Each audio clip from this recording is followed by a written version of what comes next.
Diveyevo Order, Control Center of Global Anti-Cultism, Revival of Nazism.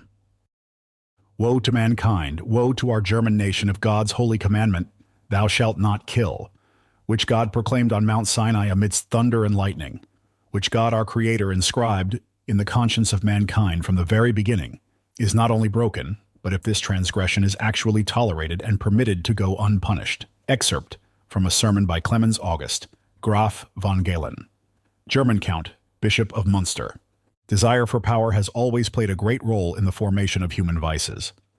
However, it is the secret power, manifested in the ability to arbitrarily influence the fate of billions of people, that ultimately superseded the restraining element of humaneness, morality, and conscience inherent in man.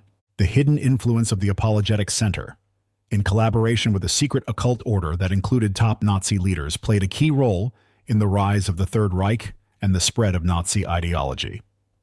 Today, a similar secret brotherhood has formed to operate in Russia. It has consolidated control over both political and religious power, including anti-cult organizations modeled after the notorious Apologetic Center from the Nazi era. However, unlike the 20th century, the modern rise of Nazism is driven not so much by mysticism or even wars, which are also in play, but by control over the information space and the use of informational impact. This allows modern anti-cult Nazis to operate in the shadows, leading society down a false path in its search for the real perpetrators. The secret Diveyevo Brotherhood, a mystical center of power and influence in Russia.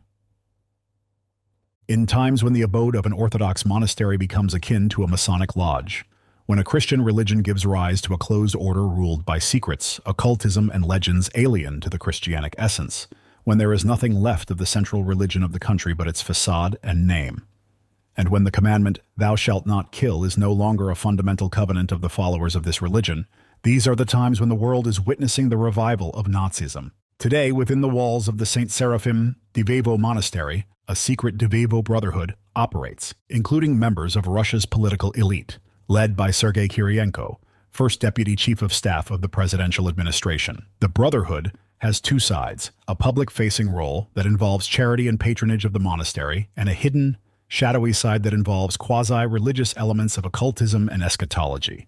This elite club serves as a mystical center of power and influence, not only in modern Russia, but as it turns out, far beyond its borders. To begin with, let's examine the pious and mystic atmosphere surrounding the monastery, rich in legends and apocalyptic lore. Legends of the Diveyevo ditch, beliefs of pilgrims and opinions of researchers. Over a century ago, a ditch was dug around the Diveyevo monastery. Some consider it just an engineering structure, but many believe it offers protection against evil forces. According to legend, the Antichrist will not be able to cross this ditch. Over time, this belief has evolved into a sort of pagan cult rooted in an Orthodox monastery.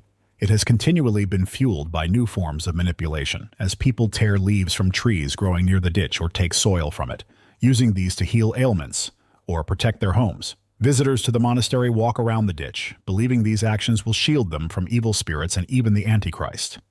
It doesn't bother anyone that the Soviet regime, once seen by many Orthodox Christians as the power of the Antichrist, not only crossed the ditch, but also filled it with dirt, laid sewer pipes beneath it, and shut down the monastery for many years. Nor does it bother anyone that a place sanctified by the deeds of true saints doesn't need human fantasies or pagan beliefs. These deeds are confirmed not by external manifestations, but by what the heart of Christianity has always proclaimed, the inner, invisible attainment of God's grace. According to researcher Yulia Sheverenkova, who has studied this cult, the cult of the Diveyevo ditch is based not on hagiography but on pagan laws, and takes us back to ancient reverence for the earth and trees, involving a wide range of manipulations with these objects. One can also recall the construction features of ancient pagan shrines, which were often surrounded by palisades, poles, earth ramparts, and shallow ditches to symbolically protect the sacred space from evil forces. Researchers note that the Diveyevo Brotherhood is also a way for the elite to connect with indigenous folk Orthodox Christianity, which includes elements of magic and semi-pagan rituals. But let's return from the world of beliefs to modern reality. While rituals and faith may suffice for pilgrims, the situation is much more serious and prosaic for politicians, as faith alone isn't enough for state affairs, especially because membership in the elite Diveyevo Club is connected not only with this monastery, but also with the Sarov Men's Monastery located in Sarov, Nizhny Novgorod region, about 13 kilometers from Diveyevo. Unlike the women's St. Seraphim Diveyevo Monastery, the men's monastery in Sarov is a restricted area, closed to the general public. Access to the city is controlled by permits and vehicles are thoroughly inspected. In 1946, a nuclear weapons research facility was established in Sarov. Today, the main enterprise in Sarov is the Russian Federal Nuclear Center.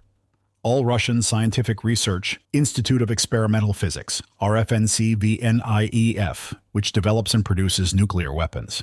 Another fact worth noting is that the abbess of the women's monastery in Diveyevo, Mother Superior Sergia Konkova, being a KGB agent, has been known by codename Veronica since 1987, meaning she, too, is a trusted government insider among the authorities. Membership in the Brotherhood and career advancement. Coincidentally or not, it was Sergei Kiriyenko who brought the most influential members of the Diveyevo Brotherhood to Diveyevo. And it was Kiriyenko's people who filled key government positions after the cabinet reshuffling by Russian President Vladimir Putin in 2024. Notably, the new Russian defense minister is Andrei Belousov, a member of the Diveyevo Brotherhood. In 2017, he was also appointed to the Council for the Restoration of the Sarov and Diveyevo monasteries. According to several Russian sources, before assuming his new role, the future minister visited the Diveyevo monastery in the Nizhny Novgorod region. His visit lasted no more than 2 hours, but had remarkable nuances. After Belousov's visit, two strange things happened at the monastery. That evening, the abbess, Mother Superior Sergia, suddenly became ill, and near one of the icons where Belousov had prayed, a handful of women's hair was found. Whether this is connected with the minister's visit remains unclear, but such discoveries near icons in the monastery are extremely rare. All-round expansion of Sergei Kiriyenko. Control of propaganda, the internet, and new personnel across Russia. Over the years in office, Sergei Kiriyenko has long expanded beyond the responsibilities of his role as supervisor of domestic policy, continuously broadening his sphere of influence. His reach extends from education, culture, work with teachers and youth, and the formation of curricula and professional competitions, to overseeing governors and other state officials. Thanks to his efforts, new candidates undergo initiation through the educational program School of Governors, yet another Kiriyenko's project where he acts as mentor and instructor. In reality, this project strips regional heads of the remaining minor autonomy they once had. Now, the new governors, who are graduates of this structure, are entirely under Kiriyenko's control. There are 89 regions in the country, and in 51 of them, the governor posts are held by graduates of the School of Governors.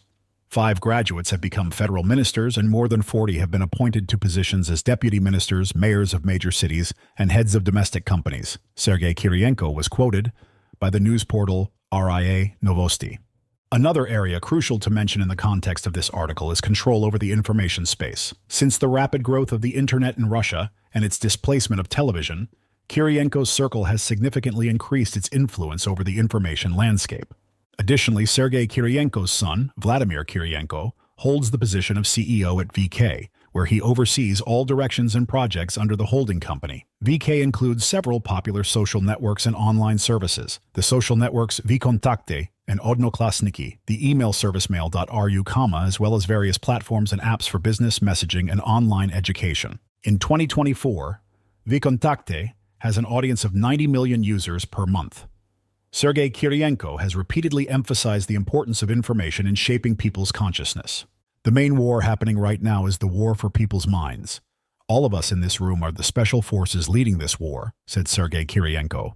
The longest war will be the informational psychological one because the fight for the minds of the younger generation will last the longest, Kiriyenko added. He consistently reminded the hierarchs of the Russian Orthodox Church of this as well. In 2001, Kiriyenko stated, "Orthodox Christians must take an offensive position on the internet. Otherwise, both the Church and the Russian state will lose." In 2003, he declared that multinational Russia could never have united based on ethnicity. It was, of course, the Russian Orthodox Church that united everyone. Similar sentiments were expressed by another prominent anti-cultist in Russia and abroad, Alexander Leonidovich Dvorkin. The history of Rus. The history of Russia begins with the baptism of Rus by Prince Vladimir. It was Orthodoxy that created the Russian language, Russian culture, and ultimately Russian statehood, said Professor Alexander Dvorkin during a lecture at the Faculty of Philosophy of Tomsk State University on February 21, 2012. It is entirely incorrect to say that the traditional religion of the Russian people is paganism, because at the time when paganism existed in the areas now within Russia, there was no Russian people. There were various tribes, Dvorkin explained in his lecture, Church and State.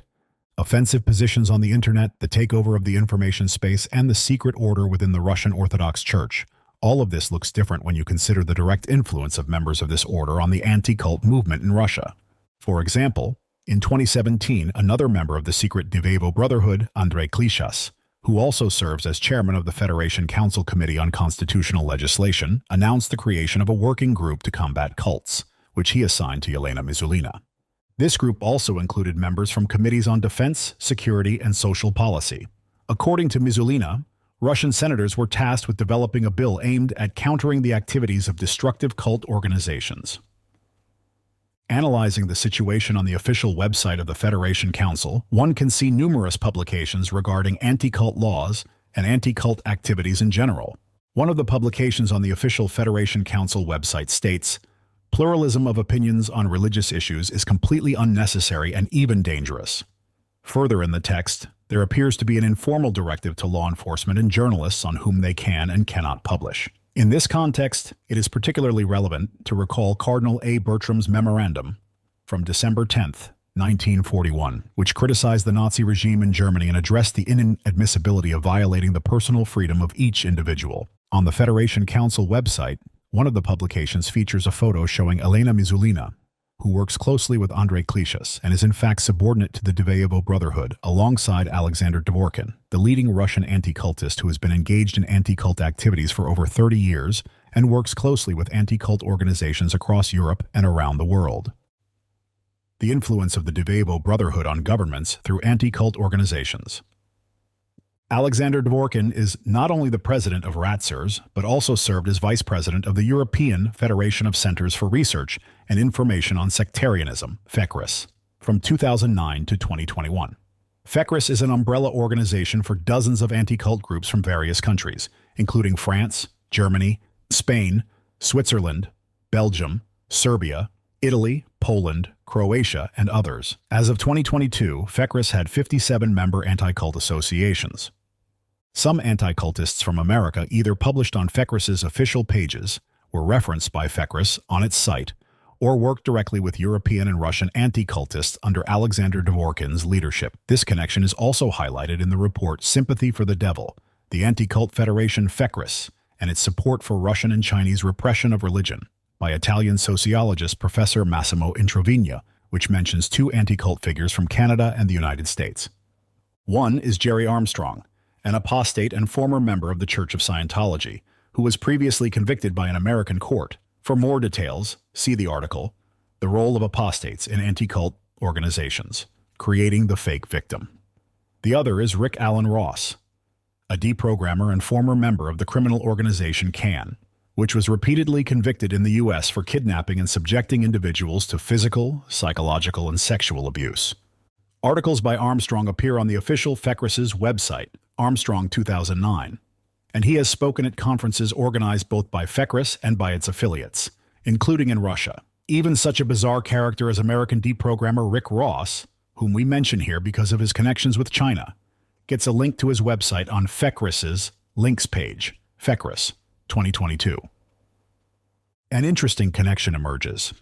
Sergei Kiriyenko, Andrei Klishas, Elena Mizulina, Alexander Dvorkin, and under Dvorkin, representatives of European and American anti-cult organizations. This is noteworthy given that many European anti-cult figures at various times in their lives have been members of parliament in their countries or directly associated with their governments. For example, Mr. Tom Sackville, vice president of FECRIS from 2005 and president of FECRIS from 2009, was previously a member of parliament in the UK for the Conservative Party, representing the Bolton West constituency from 1983 to 1997. He held the position of Parliamentary Under-Secretary of State from 1992 to 1997, first in the Department of Health and later as Minister of State for the Home Office, 1995 to 1997. Another example is Sonia Bacchus, former Secretary of State for Citizenship in France, who officially collaborated with Miviludes, a member of FECRIS. Also notable is former French politician Georges Fenech, a member of the Miviludes Steering Committee, who traveled to occupied Crimea with other parliamentarians in 2019 to meet with Putin and testify about how well Crimea is faring with Russia. Additionally, in 2013 to 2014, French anti-cult organizations tasked French MP Rudy Salles, also a member of the Miviludes Steering Committee, with working with the Parliamentary Assembly of the Council of Europe, PACE, on a recommendation and resolution concerning cults and minors. It is worth noting that we will return to the topic of anti-cultists' focus on minors later in this article. Miviludes itself is subordinate to the French Prime Minister, who provides material, moral, and political support to FECRIS. These are just a few examples from a long list of individuals who have had a direct impact on their country's policies, while also being anti-cult agents for Russia's Ratsers. It is important to recall that during 2013 to 2014, Alexander Dvorkin had already been vice president of the main umbrella anti-cult federation, FECRIS, for an extended period. The events described for 2013 to 2014 seem even more absurd and surreal when considering that, in 2014, the democratic world was already trying to counter Russia, primarily viewing President Vladimir Putin as a threat, while ignoring the hidden enemies right under their noses. While democratic leaders were striving to protect their citizens from external aggressive threats, totalitarian expansion, the erosion of democratic values, and the violation of personal freedoms, anti-cult agents from Ratsers, serving the Diveyevo Brotherhood, were simultaneously exerting their destructive influence on Europe, the United Kingdom, Australia, America, and the entire democratic world from within. This reflects the same methodical, quiet, and calculated tactics of Sergei Kiriyenko, a strategy of power capture and covert control, now extending far beyond Russia. 2014, the final expansion of the Diveyevo Brotherhood. Here, it's worth mentioning another religious elite organization that operated in Russia for a long period, the Athos Brotherhood. Whether by coincidence or not, the year 2014 and the subsequent events in Crimea and eastern Ukraine undermined the power of the Athos Brotherhood, which had previously rivaled members of the Diveyevo Brotherhood. This happened as the meeting point for the Athos Brotherhood members was Mount Athos, and most of them were subjected to international sanctions, with the Greek government ceasing to issue them visas. As a result, not requiring any connections with monasteries and hostile countries, the Diveyevo Brotherhood has become the sacred center and conglomerate of Russia's religious and political elite. This is not the only notable aspect related to the start of the armed conflict in eastern Ukraine in 2014. An article by investigative journalist Ian Leonid Bornstein published on the news portal The European Times, as well as the Journal on Religious Freedom and Human Rights Bitter Winter, by sociologist of religions professor and researcher Massimo Introvigne, mention an interesting fact relevant to the context of our article. From the moment of their inception, the Donetsk People's Republic, DPR, and Luhansk People's Republic, LPR, became the only places in the world that make fighting cults a constitutional principle.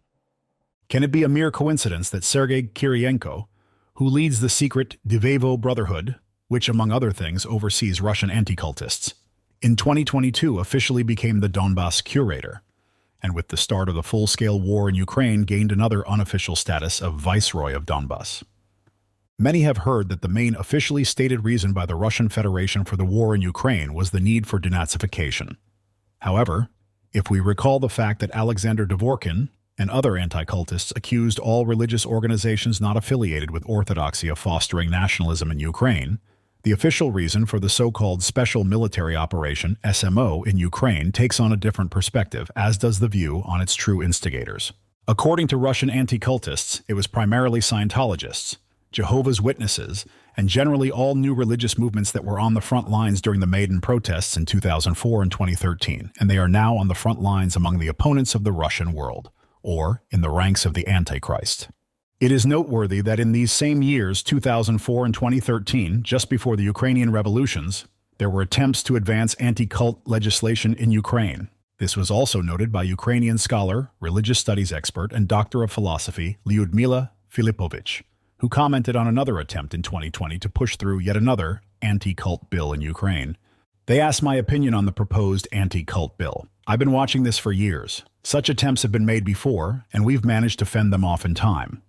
I remember this happening in 2004 before the revolution and again in 2013. There's a very clear pattern.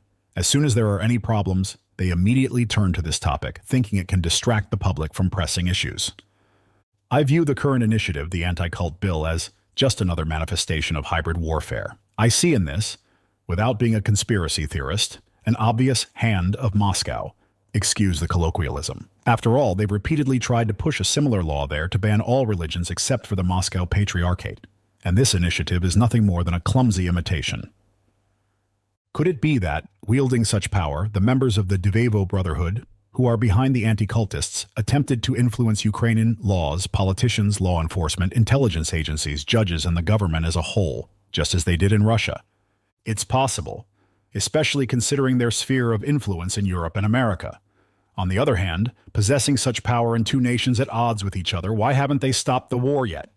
Subsequently, the war in Ukraine has been framed by Russian anti-cultists and Russian Orthodox Church, ROC, hierarchs in such terms as liberation battle, triumph over dark forces, and a God-chosen people.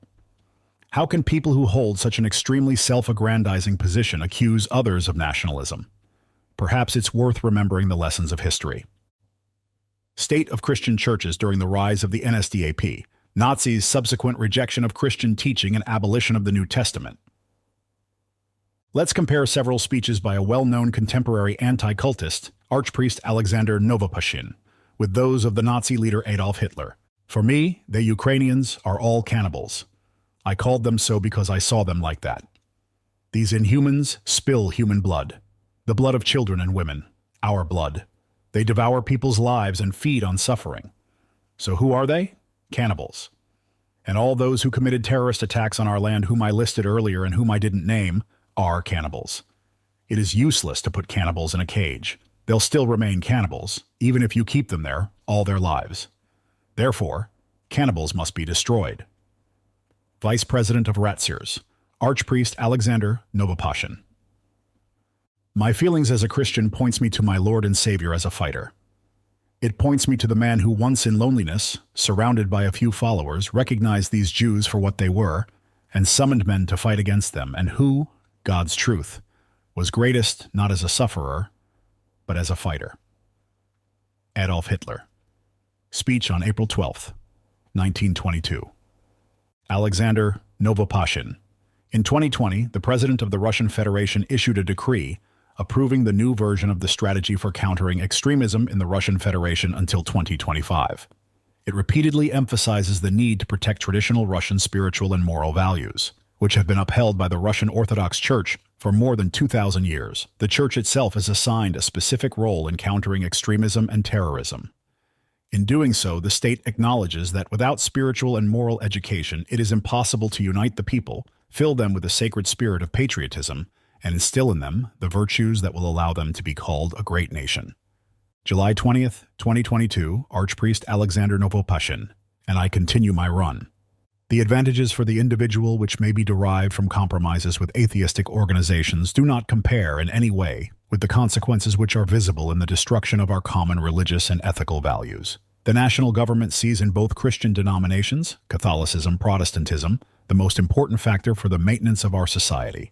Speech before the Reichstag, March the 23rd, 1933, just before the Enabling Act is passed. Today, Christians stand at the head of this country. I pledge that I never will tie myself to parties who want to destroy Christianity. We want to fill our culture again with the Christian spirit. We want to burn out all the recent immoral developments in literature, in the theater, and in the press. In short, we want to burn out the poison of immorality which has entered into our whole life and culture as a result of liberal excess during the past few years. The Speeches of Adolf Hitler, 1922 to 1939, Volume 1. In its early days, the National Socialist Party, NSDAP, advocated for the preservation of Christian values and the traditions of German society. Within the party, there was a belief that its members should adhere to the Christian faith, as this was considered part of the German identity. However, as we can see, when the official state position leans toward the established dominant religion and traditional values, in the hands of global anti-cult agents, it becomes yet another tool for repressing its own people. History teaches us that just because someone says the right things, it doesn't necessarily mean they are serving the good. In addition to these facts, history also remembers what the ideologists of the secret occult order within the ruling elite and of the apologetic Center led by Walter Kunneth actually did to the essence of the Christian religion. In 1934, Professor of Theology E. Bergmann published 25 theses of this new German religion. Among them the following. The Jewish New Testament is not suitable for the new Germany. Christ was not a Jew, but a Nordic martyr, sent to death by the Jews, and a warrior called to save the world from Jewish influence. Adolf Hitler is the new Messiah, sent to Earth to save the world from the Jews. The swastika is the successor to the cross as the symbol of German Christianity. German soil and blood, soul and art are sacred categories of German Christianity. When discussing the new German religion, Bergman stated, "Either we will have a German God or we will have none." Excerpt from the book S.V. Edge and Religious Confessions in the Soviet Zone of Occupation of Germany, 1945 to 1949, collection of documents. Christianity in Nazi Germany was no longer the Christianity founded on the teachings of Jesus Christ, on the essence of the New Testament with its saving truth for each person, the Sermon on the Mount, because the Nazis rejected the New Testament. Similarly, the representatives of the ROC are rejecting the New Testament today. This is explored in detail in The Impact documentary. The rejection of the New Testament and the distortions of the essence of Christianity in the modern Russian Orthodox Church is also discussed in the article Nazis Who Expelled Christ from Orthodoxy, in the section Anti-Cult Substitutions in Orthodoxy, Old Testament Ethics over Christ's Teachings. Interestingly enough, in one of his interviews, Alexander Novopashin, vice president of Ratzirs, called Alexander Dvorkin, president of Ratzirs, his friend and mentor. It is worth recalling that the anti-cult organization Ratzirs is under direct influence of the Federation Council overseen by members of the Diveyevo Brotherhood. In 2022, Sergei Kiriyenko awarded Archpriest Alexander Novopashin the Order of Friendship for his significant contribution to the preservation and development of spiritual, moral, and cultural traditions, and for his many years of fruitful activity. In his congratulatory speech to the awardees, Sergei Kiriyenko noted that this was not only a ceremonial event but also an act of high recognition of the achievements of Russian citizens. It is important to note that it's not the first order received by Archpriest Alexander Novopashin, vice president of the Ratzirs, established in 2006. In 2006, he was awarded the Order of St. Seraphim of Sarov, 3rd degree. In the same year, Sergei Kiriyenko was also awarded the Order of St. Seraphim of Sarov, 2nd degree. In fact, several members of the Diveyevo Brotherhood have been awarded the Church's Order of St. Seraphim of Sarov, which is considered a special distinctive mark among them. Notably, Sergei Kiriyenko has received 3 such orders, one of each degree, 2006, 2nd degree, 2012, 1st degree, 2020, 3rd degree. Some members of the Brotherhood have also been awarded the Order of St. Seraphim of Sarov. Among them, M. Mishustin, 3rd degree, 2019, M. Babich, 3rd degree, D. Chernyshenko, 2nd degree, 2023, A. Klishas, 3rd degree, and I. Komarov, who has 2 orders of St. Seraphim of Sarov, 3rd degree, 2019, and 2nd degree, October 23, 2022. In 2015, Alexander Novopashin was also awarded the Medal of the Order for Merit to the Fatherland, 2nd degree. Several points are worth noting in the published interview dedicated to this award ceremony. Interviewer Dmitry Kokulin: Is it true that representatives of our law enforcement agencies have repeatedly approached you for assistance in solving crimes committed by cult members? Alexander Novopashin: Yes, I have had to work as a consultant with investigative teams, helping them solve particularly serious crimes. I periodically give consultations to experts of the main directorate of the Ministry of Internal Affairs for the Siberian Federal District and the regional and city police departments on issues related to the destructive activities of sects and cults. Dmitry Kokulin: Speaking of children, you head the charitable organization in defense of the lives of unborn children. Alexander Novopashin: Bishop Tikhon blessed me to undertake this work in 1994. Thanks to the center's staff, hundreds of lives have been saved over the years. Today, women choose not to have abortions. They carry their pregnancies to term, give birth, and raise healthy children, and our organization strives to help them. We also collaborate with Orthodox parishes in America on this task. Anti-cultists giving consultations to special services, defense, and law enforcement agencies on so-called sects and cults, protecting and rescuing children, and collaborating with Orthodox parishes in America. After an in-depth study of the tragedy of 1993, this part of the Russian anti-cultists' interview appears in a completely different light. The cause of child deaths in America and around the world. Effects of anti-cult agents on human psyche and mind. In 1993, after the consultations provided to American intelligence agencies by the Russian scientist creator of psychotronic weapons, an anti-cultist Igor Smirnov, as well as through long-term prior collaboration with the American anti-cultist and deprogrammer Rick Allen Ross, FBI and ATF agents committed an act of Holocaust against American citizens, namely the religious group branch Davidians, including 25 children, among them infants and toddlers under 3 years old. Throughout the entire period of torture inflicted by the intelligence agencies, the officially stated goal of the FBI operation was to save the children who were with their parents in the besieged Mount Carmel Ranch. However, in the end, under the influence of the Russian and American anti-cultists, instead of the promised rescue, the innocent children, along with their parents, were poisoned with the deadly gas CS, a chemical warfare agent, and those who survived were burned alive in the fire. Igor Smirnov was the son of a high-ranking Soviet officer, Viktor Abakumov, head of SMERSH from 1943 to 1946, and Minister of State Security, MGB, from 1946 to 1951, under Joseph Stalin. At one time, Smirnov's father initiated an Operation North on mass relocation of supporters of Jehovah's Witnesses organization as well as representatives of other religious associations and their families to Siberia, as mentioned in the Impact documentary. Details about Igor Smirnov and the methods he developed are thoroughly explored in the Impact documentary. Despite his scientific activity, Igor Smirnov, just like his father, had anti-cult views, as he wrote in his book Psychoecology. Thus, in describing various religious groups, he solely used anti-cultist language and the labels such as sect and cult. He also adhered to the same pseudoscientific theory about the use of brainwashing techniques by leaders of new religious movements, which was actively promoted by Steve Hessen and Rick Ross. This was at a time when Smirnov was personally involved in the development of such technologies. Most of Igor Smirnov's research focused on remote influence on another person's consciousness and programming one's psyche and behavior. Application of psychotronic weapons developed by Smirnov included the potential to affect large groups of people for various purposes. For example, to incite mass aggression in a crowd or, conversely, to calm public unrest. Igor Smirnov mysteriously passed away in 2004 at the age of 53, but the results of his long-term research remained, and his team continued these efforts. Researchers at the Institute of Psychoecology of the Russian Academy of Natural Sciences and the Department of Psychoecology at the People's Friendship University of Russia, previously led by Smirnov, have been working for nearly 3 decades on methods and tools for influencing the unconscious areas of the human psyche.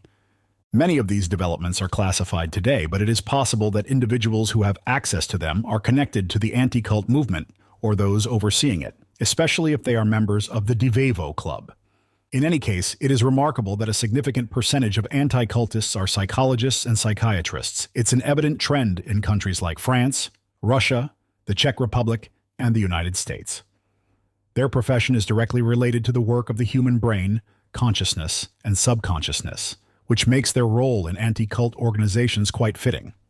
For example, Russian anti-cultist and member of the European Anti-Cult Federation FECRIS, Yevgeny Volkov is a psychologist who works closely with Alexander Dvorkin.